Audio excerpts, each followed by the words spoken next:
The headlights of Sunwoo Park's black Escalade swept across the iron gates of his Atherton estate as the driver pulled into the private driveway. Atherton, California, a place where silence was a luxury people paid tens of millions of dollars for. He had just come from 14 straight hours of negotiations in downtown San Jose, a shipping logistics company with ports along the entire West Coast. $240 million on the table, 3 rival bidders, and by the end of it, Sunwoo walked away with the contract and every single term he wanted.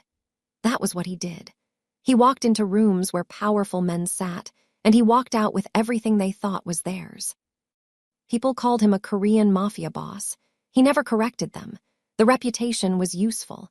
It kept competitors afraid, kept business partners honest, and kept the media from digging too deep into the empire he had built from nothing. But the truth was simpler and less exciting than the rumors. Sunwoo's empire was legitimate. Commercial real estate across California. Import-export operations spanning 3 continents. A private security firm that contracted with Fortune 500 companies. Everything legal. Everything documented. Everything earned through a combination of brilliance, brutality in negotiation, and a work ethic that bordered on self-punishment. He was 30 years old. He was worth more than he could spend in 3 lifetimes, and he was tired in a way that had nothing to do with the 14-hour meeting. His 2 bodyguards stepped out of the follow car and walked ahead of him toward the front entrance of the mansion. Sunwoo loosened his tie as he followed them up the stone path lined with Japanese maples. The night air was cool and damp.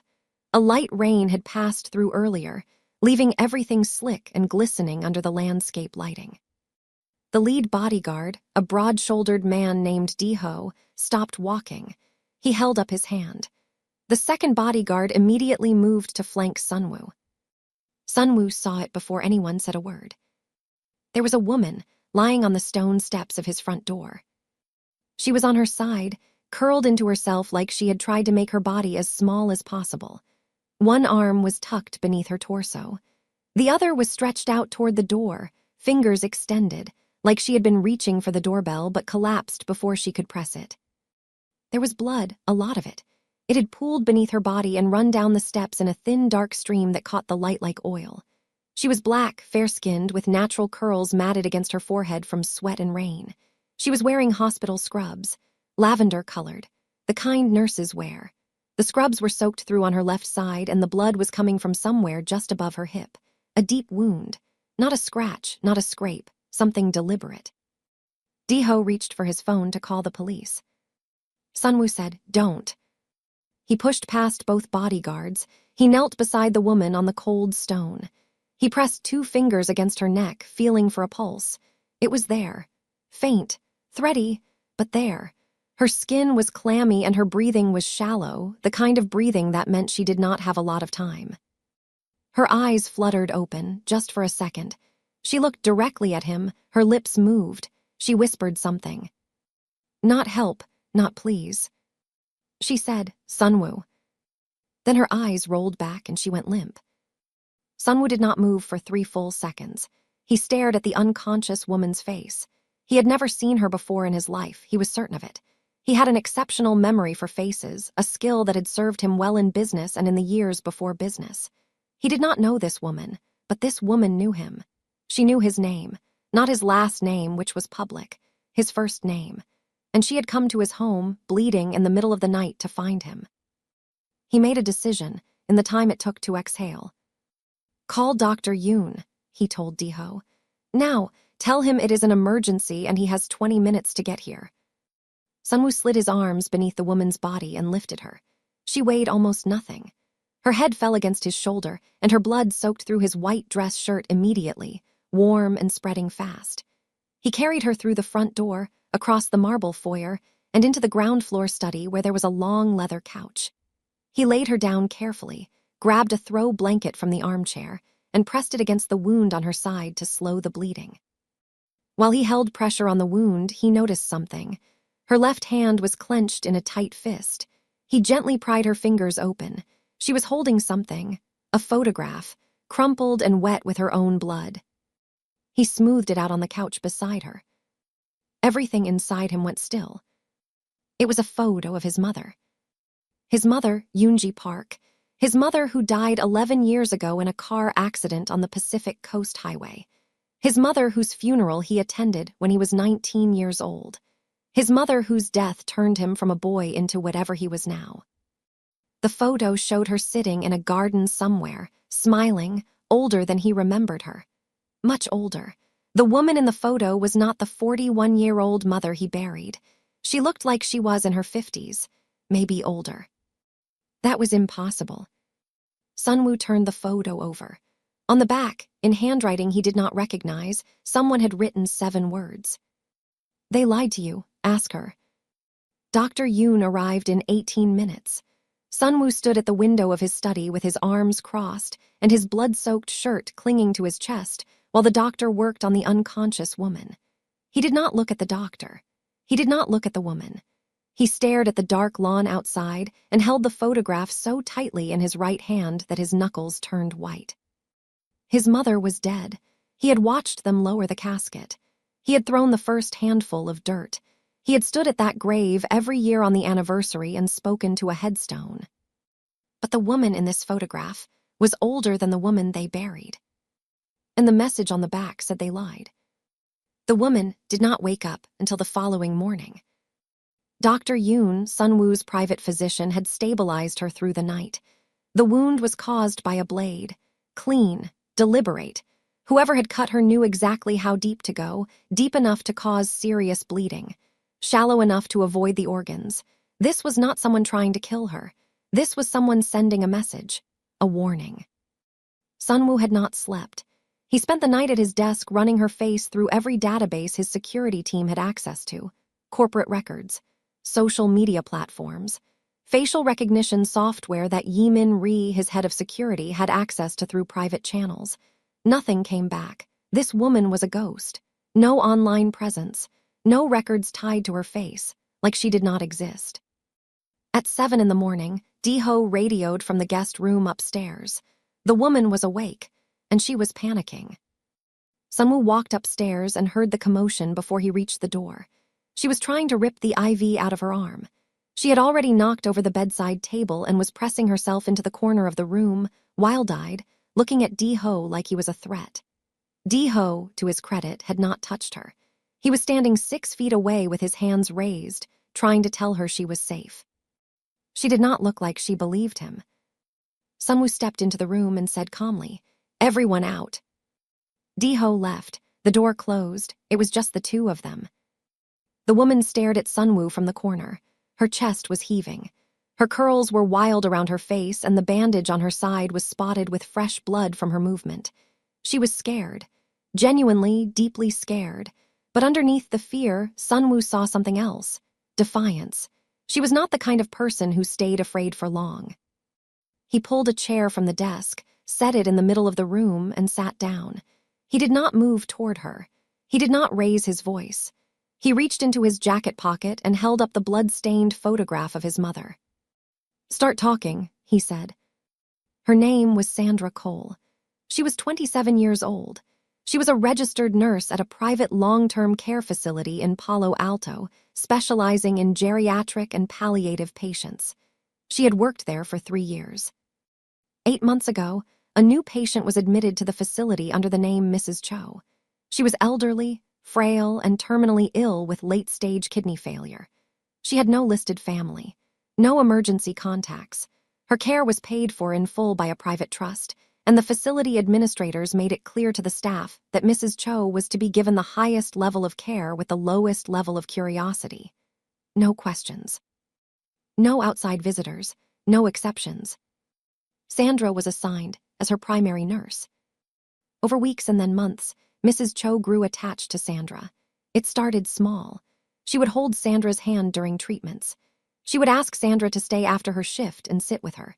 She would watch Sandra's face with this expression that Sandra could not name at first. Later, she realized what it was. It was love. The desperate, aching love of a woman who had been completely alone for a very long time and finally found someone kind enough to sit with her. Mrs. Cho began talking. At first, it was fragments, memories that seemed disconnected. A house in the Bay Area, cherry blossom trees in a backyard, a boy who used to sing Korean folk songs off-key and bring her wildflowers from the garden. She spoke about this boy the way people speak about something sacred, like he was the best thing she had ever done in her life. Then the fragments became a story, and the story became a confession. Mrs. Cho told Sandra that her real name was not Cho. Her real name was Yoonji Park. She told Sandra that she had a son named Sunwoo. She told Sandra that 11 years ago, someone had staged her death to keep her silent, and she had spent every day since then locked away from the world, alive but erased, breathing but buried. Sandra stopped talking. She looked at Sunwoo, who had not moved from the chair. His face was completely blank, but his hands, resting on his knees, were shaking. "She was alive," he said. His voice was barely above a whisper. "My mother was alive this entire time." Sandra nodded slowly. "She died 4 months ago, in her sleep. I was holding her hand when it happened." Sunwoo stood up so fast the chair tipped over and hit the floor with a sharp crack. He walked to the door. He stopped. He put one hand on the door frame and his head dropped forward. "She talked about you every single day," Sandra said from behind him. Her voice was thick. "Every single day, Sunwoo. She said you were the reason she stayed quiet. Someone told her that if she ever tried to contact you, they would destroy you. Not hurt you, destroy you, take everything from you. She believed them. So she stayed hidden, for 11 years, to protect you." Sunwoo's shoulders rose and fell with a breath that sounded like it was being pulled from the bottom of his chest. He did not turn around. He walked out of the room, down the hallway, and Sandra heard nothing for a long time after that. Di-ho, standing outside the door, saw something he had never seen before and knew he would never speak of. Sunwoo Park, the man the entire West Coast called untouchable, pressed his back against the hallway wall, slid down to the floor, and put his face in his hands. He stayed there for a long time. When he came back to the guest room 20 minutes later, his face was composed. His eyes were dry, but something behind them had changed. Something had cracked open and would not close again. Sandra told him the rest. After Mrs. Cho, after Yoonji died, Sandra found a sealed envelope hidden inside her pillowcase. Inside was the photograph, the handwritten message, and a USB drive. Sandra took them. She did not know what they meant, but the dying woman had made her promise. "Promise me my son will know the truth. Promise me, Sandra." 3 days after Sandra took the envelope, someone broke into her apartment in Palo Alto while she was at work. Nothing was stolen, but every drawer was opened, every cabinet emptied. Someone was looking for something specific. Sandra knew immediately what they wanted. She took the envelope and hid it at a storage locker. 1 week later, someone broke in again. This time they left a message on her kitchen counter. A single typed sentence on white paper. "Return what you took." Sandra did not return it. She ran. She moved to a motel, changed her routine, stopped using her regular phone. But they found her again. 2 nights ago, a man grabbed her in the parking lot behind a grocery store in Mountain View. He had a knife. He told her to hand over whatever Mrs. Cho had given her. Sandra fought back. He cut her. She broke free and ran, bleeding, for 6 blocks until she found an unlocked car and hid in the backseat until he gave up searching. She had nowhere to go, no one to trust. The only thing she had was a name, Sunwoo Park, the son that Yoonji talked about constantly. The man who, according to his dying mother, had the power to make this right. So Sandra drove to Atherton. She found the estate. She made it to the front steps, and then her body gave out. "The USB drive," Sunwoo said. "Where is it now?" "Storage locker in Palo Alto," Sandra said. "Locker 114. Key is in the zippered pocket of my scrub pants, the ones I was wearing when I got here." Sunwoo looked at her for a long moment. Then he pulled out his phone and made a call. "Yi-min, I need you at the estate. Now bring Preya." Yi-min re-arrived within the hour. Former military intelligence. Korean-American, sharp-featured with a quiet intensity that made most people uncomfortable. He had worked for Sunwoo for 6 years and was the only person alive that Sunwoo trusted without reservation. Billionaire arrived 30 minutes after. 26 years old, born in Fremont, California. She ran the cybersecurity division of Sunwoo's company and could crack encryptions that government agencies struggled with. She showed up with 2 laptops, a portable hard drive, and a bag of hot Cheetos. Sunwoo briefed them in his study with the door closed. He told them everything Sandra had told him. He watched their faces change as the story unfolded. Yeemin's jaw tightened. Priya stopped chewing her hot Cheetos. He sent a team to retrieve the USB drive from the storage locker. It was there, exactly where Sandra said it would be. Priya started working on the encryption immediately. Meanwhile, Yeemin pulled Sunwoo aside in the hallway. "I ran her background," he said, keeping his voice low.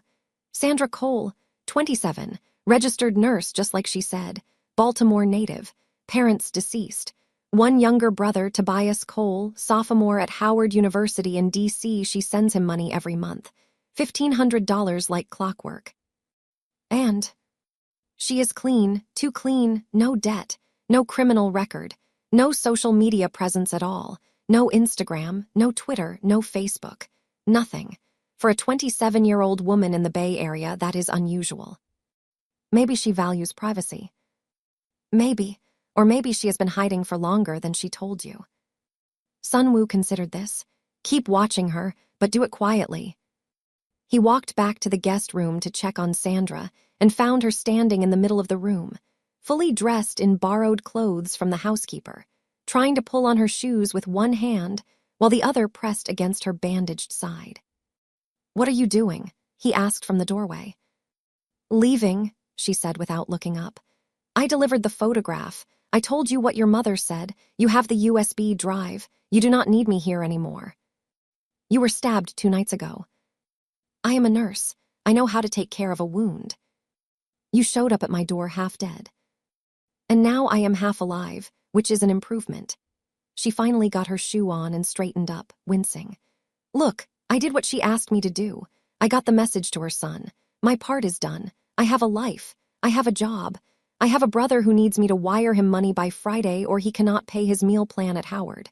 I cannot just disappear into some billionaire's mansion and play witness protection."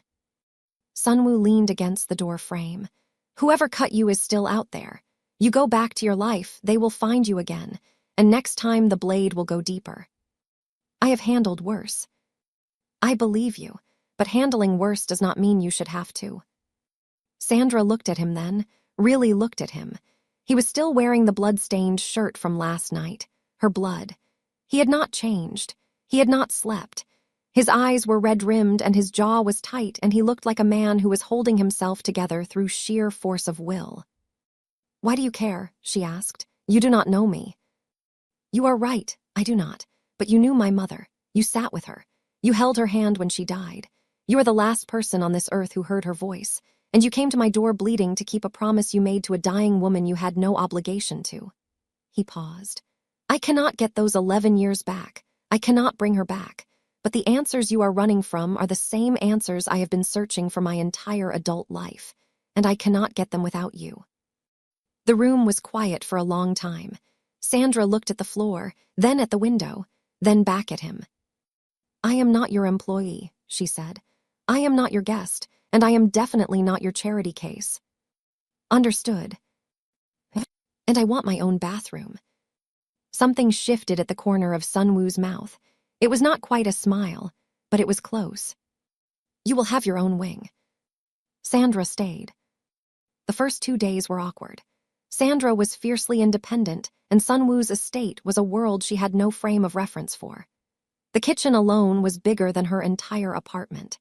The housekeeper kept asking if she needed anything, and Sandra kept saying no even when she clearly needed things like fresh bandages and food that was not instant ramen from the gas station she had been living on for weeks.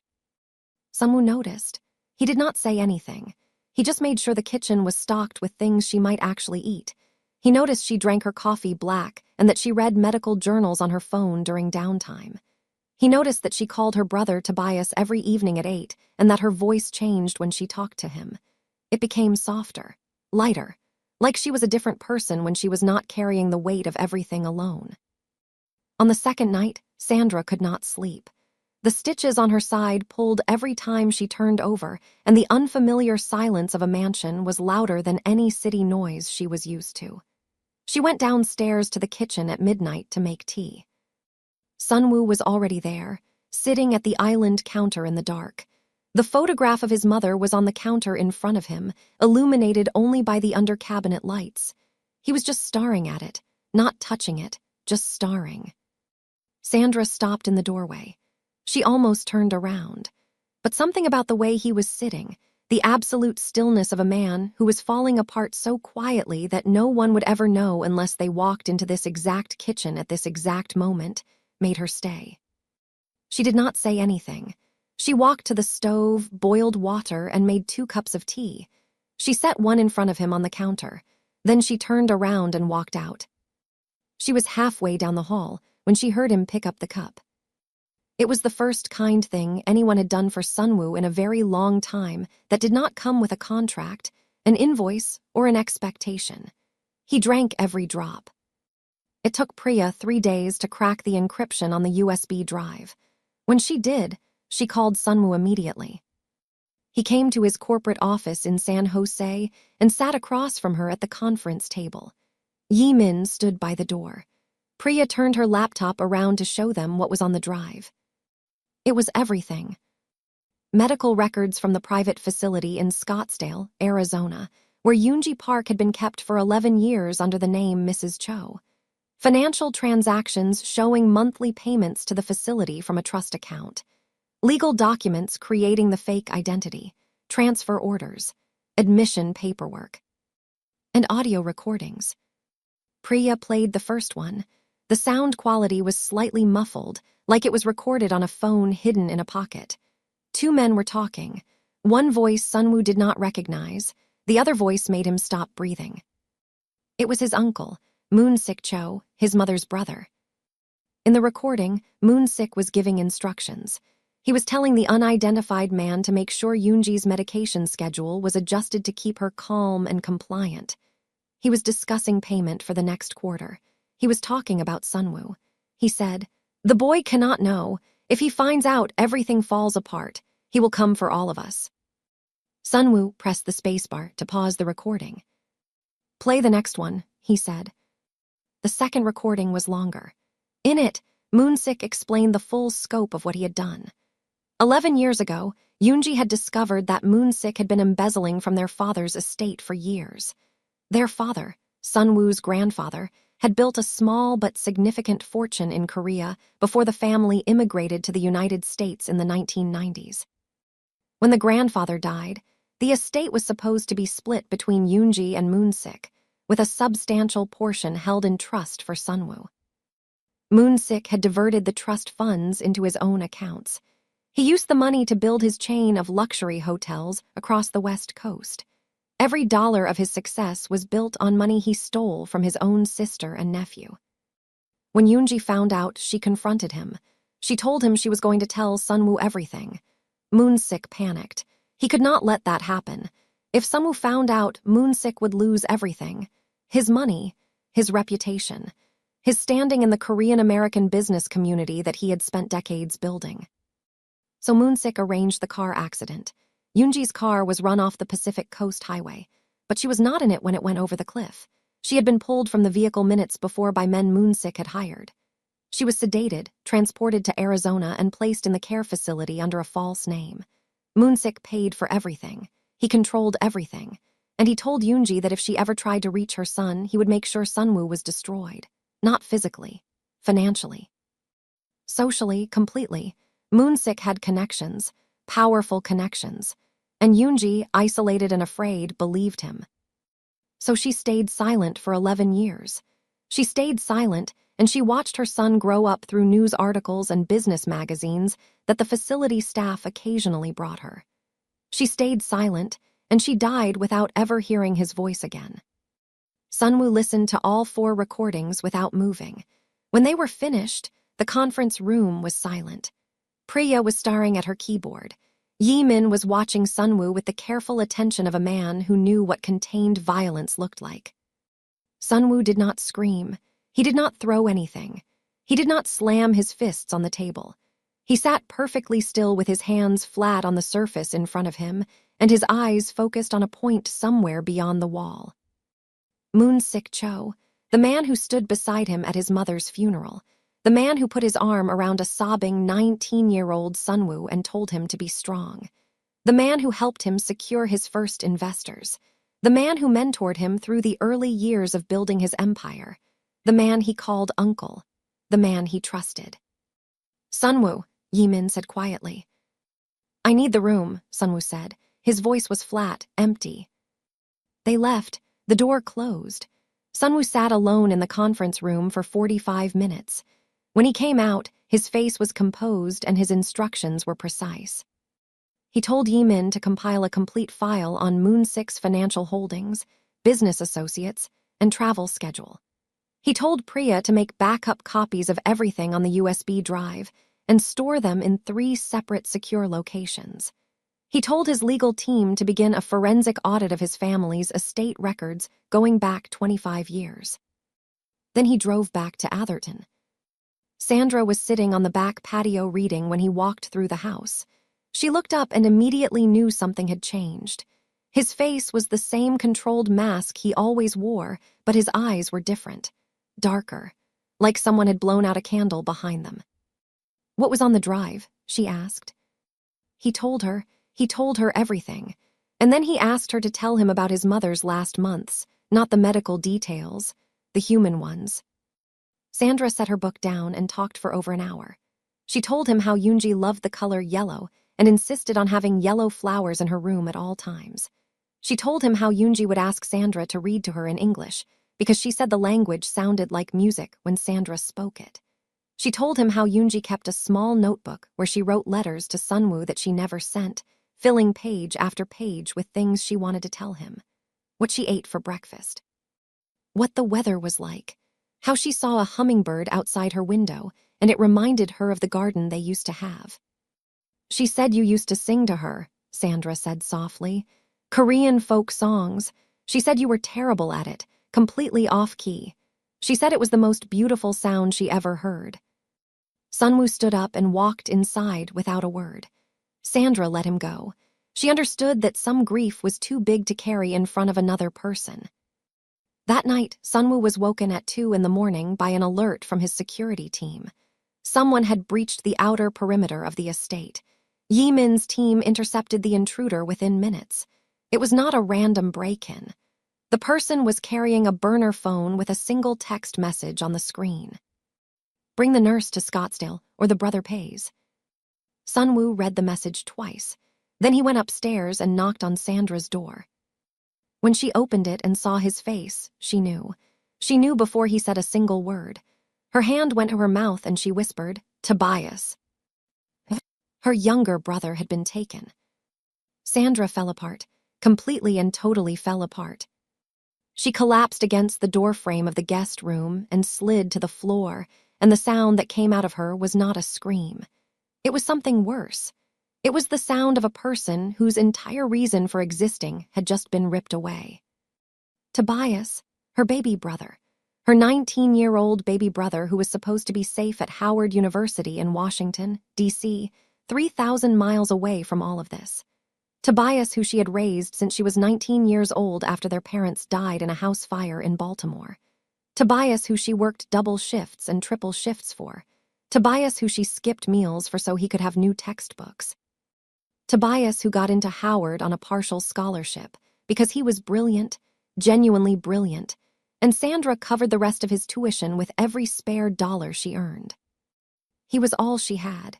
He was the only family she had left on this earth, and now he was gone because she made a promise to a dying woman. Sunwoo knelt in front of her on the hallway floor. He did not touch her. He waited until she could hear him. Then he said, "Sandra, look at me." She looked up. Her face was wet and her eyes were wild with terror. "I am going to get him back," Sunwoo said. "Not because I owe you, not because of what you did for my mother. I am going to get him back because I know what it means to have someone stolen from you, and I am not going to stand here and watch it happen to someone else." He meant it, every word, and Sandra, through her tears, could see that he meant it. Sunwoo mobilized everything he had, his entire security apparatus, his contacts, his resources. Within an hour, Yimin had traced the burner phone's signal to a location in Scottsdale, Arizona, the same city where the care facility was located. the same city where Yoonji had spent 11 years in captivity. This was not a coincidence. Someone was cleaning house, tying up loose ends. Sandra was a loose end. The USB drive was a loose end, and now Tobias was leverage. They flew to Scottsdale on Sunwoo's private jet. Sandra sat rigid in her seat, staring straight ahead, her hands gripped together in her lap so tight her knuckles were pale. Sunwoo sat across from her going through intel reports from Yimin on his tablet. Halfway through the flight, exhaustion finally won. Sandra's eyes closed and her head tipped sideways against the seat. She was asleep in seconds, her body finally surrendering to the 3 weeks of running, the blood loss, and the terror. Sunwoo looked at her for a long moment. Then he took off his suit jacket and laid it over her carefully, making sure not to wake her. He sat back down and turned to the window and stared at the dark sky below. He realized something. For the first time in years, he was not fighting for money. He was not fighting for power. He was not fighting for reputation or territory or leverage. He was fighting for something that actually mattered. And the woman sleeping across from him, this stubborn, fierce, selfless woman who had nearly bled to death on his doorstep for a promise she made to his mother, she mattered too. More than he was ready to admit. In Scottsdale, Sunwoo's team moved fast. Yimin had pinpointed Tobias's location to a rented property on the outskirts of the city, a nondescript house in a quiet neighborhood. 2 men were inside with Tobias. Private contractors, not professionals.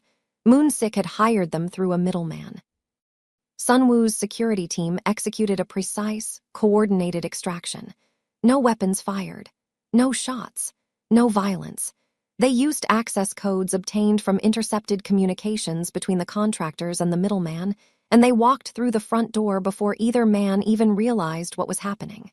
The 2 contractors were detained without a single punch thrown. Yimin's people were that good.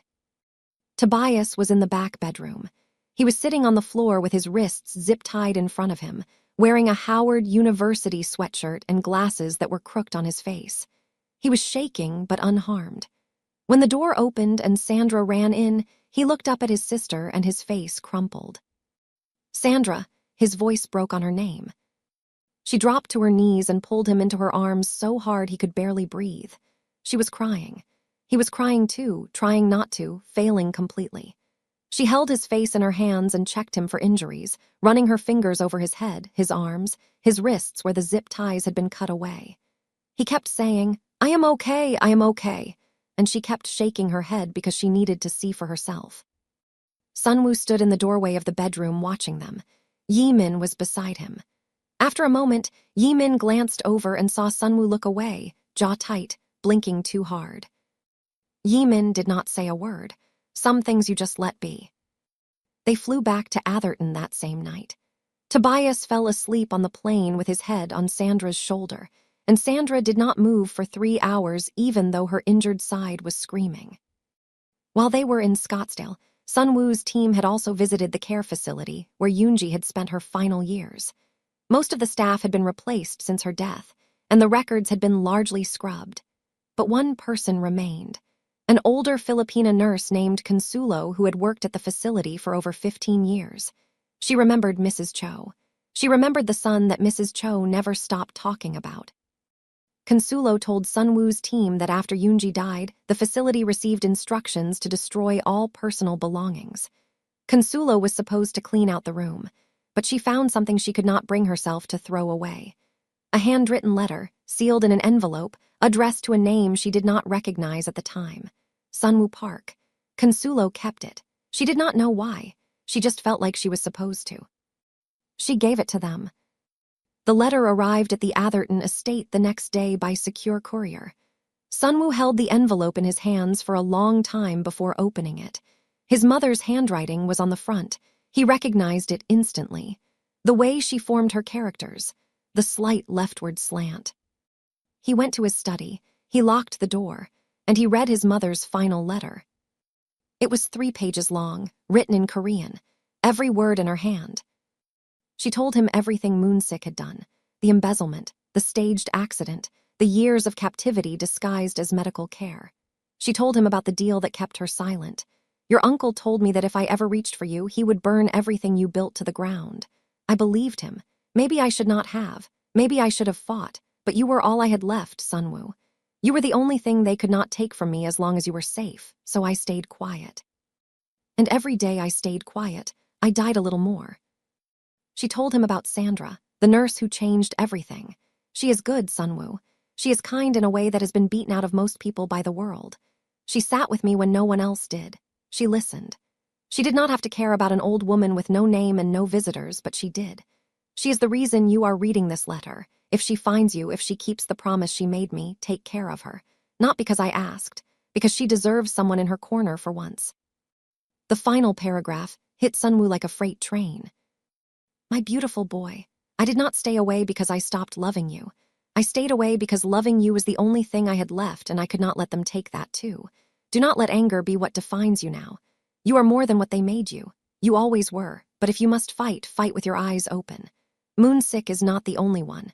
There is someone above him, someone who funded everything. Find the name Garrett Whitfield. He holds the rest of the truth. Sunwoo put the letter down on his desk. His hands were shaking so badly that the pages rattled against the wood. He pressed his palms flat on the desk and closed his eyes and breathed. Then he made a phone call. He called Moonsick's personal number. His uncle answered on the third ring. Sunwoo, it has been too long. How are you? Sunwoo said, I know what you did. I have the recordings. I have the financial records. I have everything. The line went silent. Meet me at your hotel in Beverly Hills tomorrow at noon, Sunwoo said. Do not make me come find you. He hung up. The next day, Sunwoo walked into the penthouse suite of Moonsick's flagship luxury hotel in Beverly Hills. Moonsick was waiting. He was a polished man in his early 60s, silver-haired, well-dressed, with the kind of easy confidence that came from decades of being the smartest person in every room. He smiled when Sunwoo entered. Sunwoo did not smile. He sat down across from his uncle and placed a small speaker on the table between them. He pressed play. Moonsick's own voice filled the room. The boy cannot know. If he finds out, everything falls apart. The smile disappeared from Moonsick's face, like someone had wiped it off with a cloth. Sunwoo let the recording play for 90 seconds. Then he stopped it. The silence that followed was enormous. She was alive, uncle, Sunwoo said in Korean. His voice was quiet, controlled, terrifying in its calm. My mother was alive for 11 years. She was alone. She was afraid. She died without me, and you stood next to me at her funeral and told me to be strong. Moonsick tried to speak. He started with the word Sunwoo already knew was coming.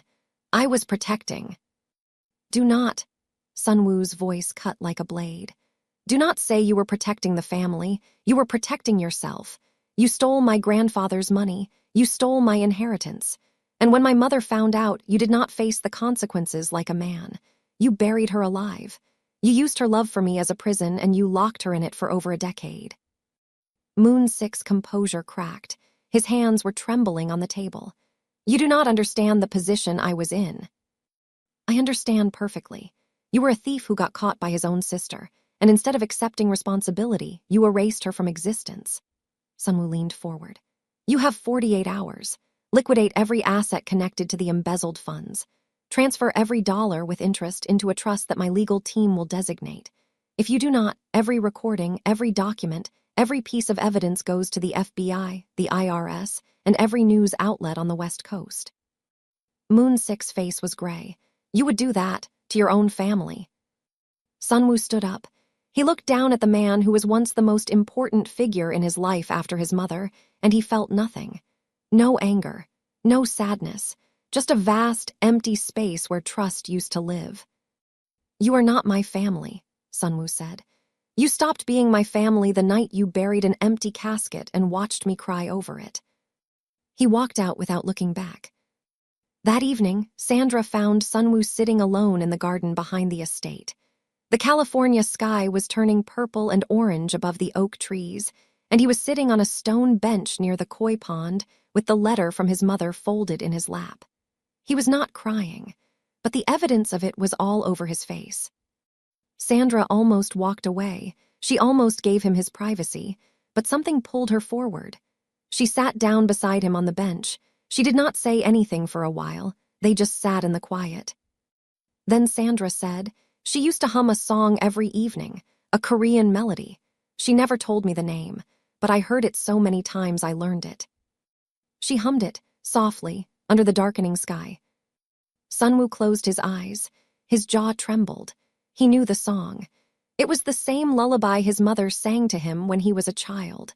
The same one he could never quite remember the melody to, no matter how hard he tried. Sandra's hand moved across the bench and settled on top of his. He did not pull away. He turned his palm up and her fingers slid between his and they sat like that, hand in hand, while the last light faded from the sky.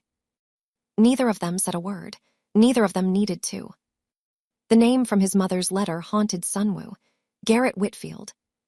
Priya and Yi-min dug into Whitfield's background over the next several days, and what they found made the situation significantly more dangerous. Garrett Whitfield was a billionaire venture capitalist based in Newport Beach, California, one of the wealthiest communities in the country. He sat on the boards of 3 Fortune 500 companies. He had donated millions to hospitals, universities, and political campaigns on both sides of the aisle. His name was on the wings of buildings. His face was in Forbes. He played golf with senators. He was, by every public measure, one of the most respected and untouchable men in American business. But buried beneath the polished surface was something much uglier. Whitfield had been the original American partner who helped wealthy Korean families establish business footholds in the United States going back 25 years. Sunwoo's grandfather was one of those families. Whitfield provided connections, legal cover, and political access. In exchange, he took enormous hidden cuts from the family's wealth. He leveraged immigration anxieties, language barriers, and cultural pressure to keep the families compliant. He was not a partner. He was a parasite. When Moon-sik began embezzling from the family estate, Whitfield was not just aware of it. He was taking a percentage. Moon-sik was funneling money to Whitfield in exchange for continued protection and access to American power networks. It was an arrangement that had been running for over 2 decades. And when Yoonji discovered the full scope of Moon-sik's theft and Whitfield's involvement, it was Whitfield who designed the plan to make her disappear. Moon-sik was just the family member who carried it out. Whitfield was the architect, the puppeteer, the man who decided that a mother's life was an acceptable cost of doing business. Sunwoo absorbed this information in the conference room of his San Jose headquarters with the same terrifying stillness that Yi-min had come to recognize. When Priya finished her briefing, Sunwoo asked one question. How many other families did he do this to? Priya looked at Yi-min. Yi-min looked at the floor. At least 7 that we can trace, Priya said. Korean, Vietnamese, Chinese families, all of them came to the U.S. with money and ended up under Whitfield's thumb. Some lost everything. Some just lost most of it. None of them ever talked because Whitfield had leverage on all of them. Sunwoo nodded slowly. Find me the ones who are willing to talk now. Meanwhile, Sandra made a decision that nearly cost her everything. She went back to her apartment in Palo Alto. She needed documents for Tobias. His enrollment paperwork, his insurance information, records she needed to ensure his semester at Howard was not disrupted by any of this chaos. She told Deho she would be 30 minutes. She walked into her apartment and froze. It had been destroyed. Not just searched this time, destroyed. Every piece of furniture was overturned. Her nursing textbooks were torn apart. Her clothes were shredded. The photographs of her parents were smashed on the floor, glass everywhere. And on the bathroom mirror, written in thick black marker, were 5 words. You should have stayed dead. Sandra backed out of the apartment with her heart hammering so hard she could feel it in her teeth. She called Deho, who called Yi-min, who called Sunwoo. When Sandra arrived back at the estate, Sunwoo was waiting in the foyer. His face was controlled, but his eyes were burning. He looked at Sandra and said, You went alone. I needed documents for Tobias. You went alone, without security, without telling anyone, after everything that has happened. I am not your employee, Sunwoo. I do not need your permission. This is not about permission. His voice rose for the first time since she had known him. This is about you being alive tomorrow. Do you understand that? Whoever wrote that message on your mirror wants you dead. not scared, dead, and you walked into your apartment alone like none of this is real. I have been taking care of myself since I was 19 years old. And you have done an incredible job of it, but you are not alone anymore. You do not have to do everything by yourself. I already lost someone because I was not there. He stopped himself. The words had come out before he could catch them. The anger drained from his face and something raw and unguarded took its place. I lost my mother because I was not there. I am not going to lose someone else because she was too stubborn to let me help. The words hung in the air between them. He said someone else, not a witness, not an asset, not a temporary arrangement, someone else. Like she had become a person who mattered to him in a way he had not planned for and did not know how to handle. Sandra stared at him. He looked away first. He always looked away first when she got too close to whatever was really going on behind his eyes.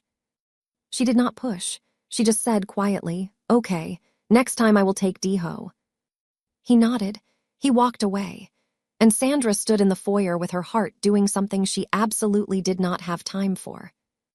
Later that evening, Sunwoo passed through the kitchen and found Tobias sitting at the island counter with a corporate finance textbook open in front of him. Tobias was highlighting something with a yellow marker, his glasses slightly crooked. Sunwoo paused. "Corporate finance." Tobias looked up. "Yeah. It is my major. Well, finance and data analytics double major." "That is ambitious." Sandra says ambitious is just another word for too stubborn to pick one thing. Sunwoo almost smiled. He sat down on the opposite side of the island and they talked for 20 minutes about valuation models and market analysis. Tobias was smart, not just textbook smart, naturally sharp, the kind of mind that saw patterns other people missed.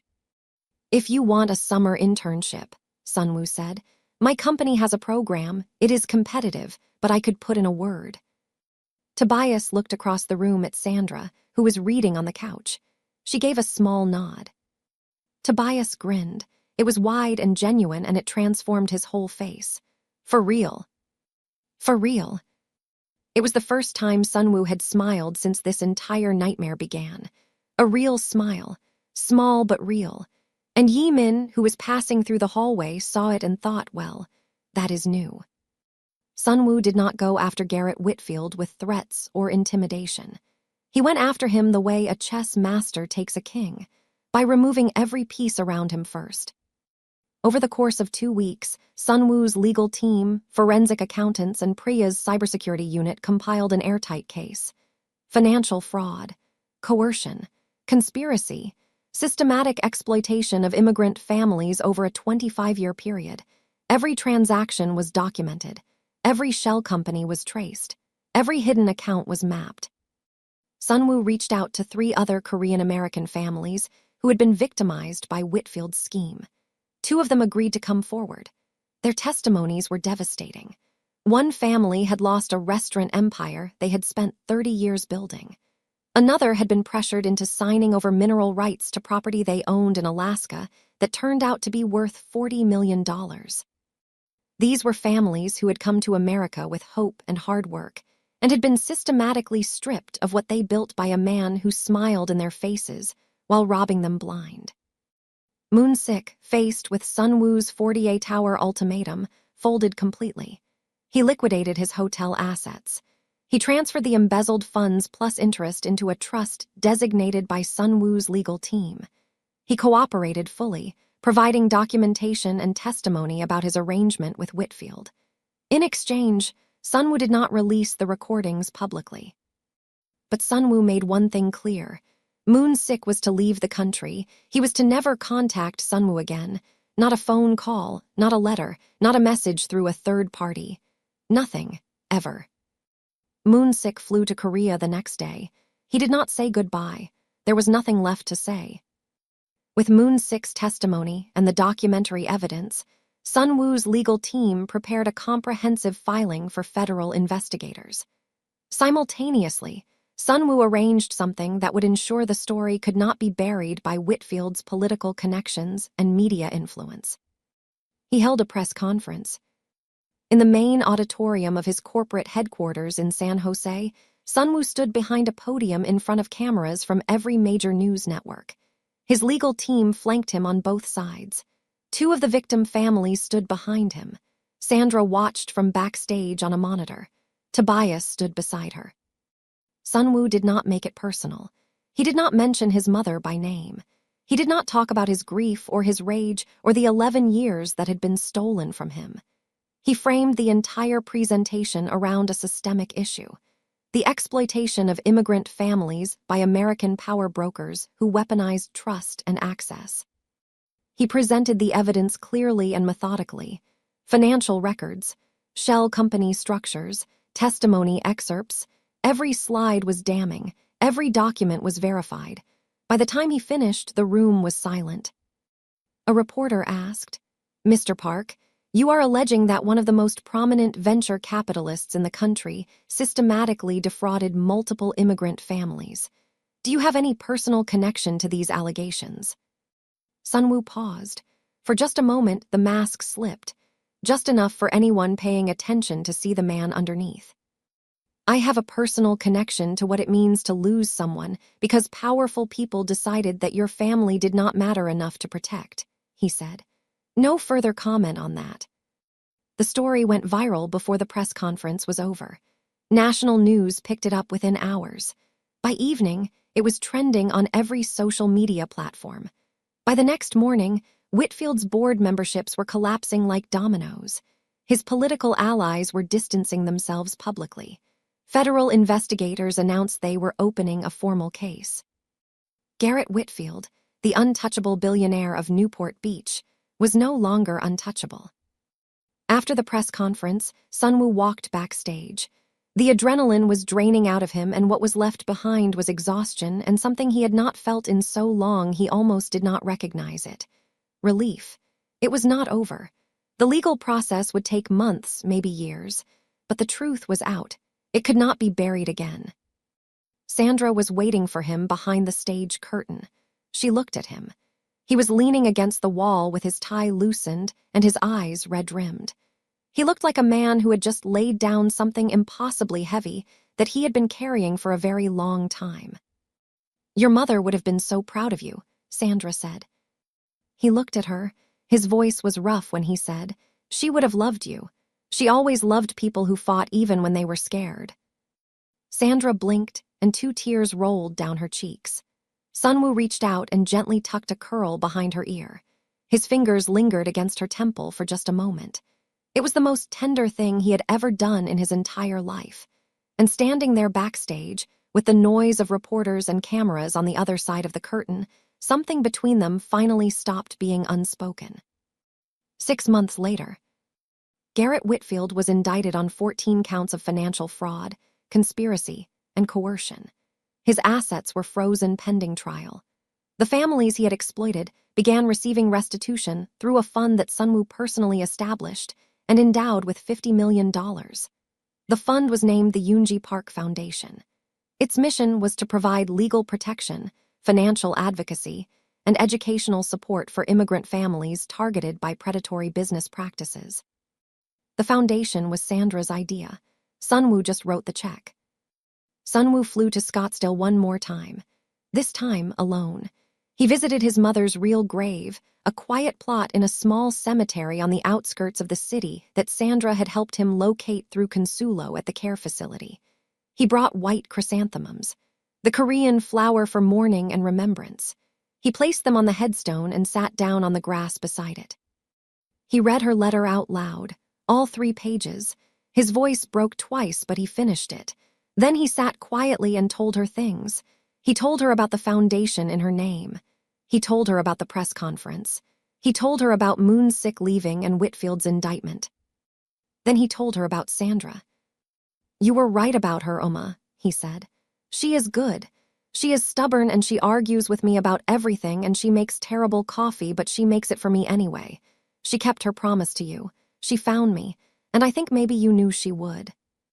He sat there for a long time. The sun moved across the sky. A bird sang somewhere in a tree nearby. And for the first time since all of this began, Sunwoo felt something inside him settle into place. Not peace exactly, but the beginning of it. Sandra did not stay at the Atherton estate permanently. She went back to work, but not at the private facility. Sunwoo connected her with a contact at Stanford Medical Center, one of the top hospitals in the country, and they offered her a position in the critical care unit. It was the job she had wanted since nursing school, but never had the connections or the time to pursue. She was clear about one thing when Sunwoo told her about the opportunity. "I earned this position. You only opened the door." "I know," he said. "I am serious. I passed every interview. I met every qualification." "I know, Sandra. I do not want anyone thinking I got this because of you. No one who spends more than 5 minutes with you would think that." She looked at him, then she smiled. It was small and reluctant, like she was annoyed at herself for finding him charming. He filed that smile away in a place he would never admit existed. Tobias went back to Howard. He was thriving. His grades were excellent, and he had been accepted into Sunwoo's summer internship program at the company's San Jose headquarters. He called Sandra every Sunday evening and Sunwoo every Wednesday night. Sunwoo pretended to find the Wednesday calls inconvenient. He moved his entire Wednesday evening schedule around to make sure he was available. Yimin noticed and said nothing. Priya noticed and said, "That is adorable." Sunwoo told her she was fired. She was not fired. Sunwoo and Sandra did not rush into anything. They were two people who had been shattered by loss at young ages and had rebuilt themselves alone, without help, without softness, without anyone to lean on. Trust was not something either of them gave easily. Love was even harder. But it came, slowly, stubbornly, like everything else about both of them. Their first real date was not at some Michelin-starred restaurant in San Francisco or a rooftop bar in Beverly Hills. Sandra told Sunwoo to clear his Saturday night and refused to tell him where they were going. She drove them to a night market in San Jose. Tents and food stalls and string lights and live music and hundreds of people crowded together eating and laughing and being loud in exactly the way Sunwoo's carefully controlled world never was. She made him try everything: Thai iced tea, elote, mochi donuts, Filipino barbecue on a stick. He ate a funnel cake for the first time in his life and got powdered sugar on his nose and did not notice. Sandra looked at him standing there in his $2,000 jacket with powdered sugar on his face like a 5-year-old, and she laughed so hard she snorted. Then she clamped her hand over her mouth in absolute horror. Sunwoo looked at her, and the expression on his face was something Yimin or Diho or Priya or anyone who knew him would not have believed if they had seen it. He looked at her like she had invented sunlight. Like every sharp edge in him had been quietly sanding itself down since the night she bled on his doorstep, and he was only just now realizing what was underneath. "Did you just snort?" he asked. "No." "You absolutely did." "It did not happen. We are never speaking of this again." "I am going to speak of this constantly. Sunwoo. For the rest of my life." She threw a piece of funnel cake at him. He caught it and ate it. And they walked through the night market hand in hand like two normal people on a Saturday night, which is all either of them had ever really wanted to be. He told her he loved her on a Tuesday. It was not during a grand gesture. It was not at a dramatic moment or a beautiful location. They were in his kitchen. She was making coffee. He was sitting at the island counter reading something on his tablet. Morning light was coming through the windows, and she was wearing one of his old Stanford t-shirts, and her curls were piled on top of her head in a messy bun, and she yawned and stretched and said, "I should probably head home." And Sunwoo said, without looking up from his tablet, "Or you could stay. Not just tonight, always." Sandra put the coffee mug down. She turned around and looked at him. He finally looked up. His face was calm, but his eyes were not. His eyes were terrified. The most powerful man on the West Coast, the man who could sit across from billionaires and senators without blinking, was terrified of what a 27-year-old nurse from Baltimore was about to say. "Are you asking me to move in with you?" Sandra said slowly, using the least romantic delivery in human history. "Yes." She stared at him. He stared back. The coffee machine beeped. "Okay," she said. He blinked. "Okay." "Okay. Just okay. No conditions, no counterproposal, no negotiation." Sunwoo, I said okay, take the yes. He stood up. He walked around the island. He took her face in his hands and kissed her forehead, then her nose, then her mouth. And Sandra, who had been taking care of herself since she was 19 years old, who had never leaned on anyone for anything, who had never let herself need something she could not provide on her own, leaned into him and let herself be held. 3 months after that Tuesday, on a warm evening in early fall, Sunwoo stood in the garden behind his Atherton estate. The same garden where Sandra had hummed his mother's lullaby all those months ago. The koi pond caught the last of the sunset. The oak trees rustled in a light breeze. Sandra stood beside him. Inside the house, Tobias was arguing with Yeeman about basketball. Tobias was insisting that the Wizards were going to make the playoffs this year, and Yeeman was telling him that was statistically impossible, and Tobias was saying statistics did not account for heart, and Yeeman was saying that was the most ridiculous thing he had ever heard, and they were both enjoying themselves immensely. Priya was in the kitchen eating everything in sight and trying to teach Deho how to use TikTok, which was going badly. Sunwoo looked through the garden doors at the photograph on the mantel inside, his mother's picture, the one Sandra had carried to his doorstep in her bleeding hand. It was framed now, cleaned, given a place of honor. He thought about that night, the night he came home from a 14-hour negotiation and found a stranger dying on his steps. The night that should have been the worst night of his life. The night that cracked open every truth he had been living without and forced him to rebuild from the ground up. He thought about his mother, about 11 lost years, about the letters she wrote to him that he would never be able to answer, about the lullaby she hummed alone in a room in Scottsdale while he built an empire on the other side of a grief that was manufactured to keep them apart. He thought about Moonsick, about Whitfield, about the systems that crush people and the courage it takes to stand up and say no more. And he thought about Sandra, the woman who had no reason to keep a promise to a dying stranger, the woman who bled rather than break her word, the woman who hummed a lullaby in a garden and unlocked something in him that he had sealed shut at 19 years old and never expected to open again. He took her hand. She squeezed back. Her fingers fit between his like they had always been there. The man who built an empire out of grief finally understood what it meant to build a life out of love. It was messier, louder, more terrifying than any boardroom negotiation or business acquisition. It required a kind of courage that money could not buy and power could not guarantee. But standing in that garden with Sandra's hand in his, and the sound of Tobias laughing inside, and his mother's photograph watching over all of them from the mantel, Sunwoo Park was not afraid. For the first time in his life, he was home.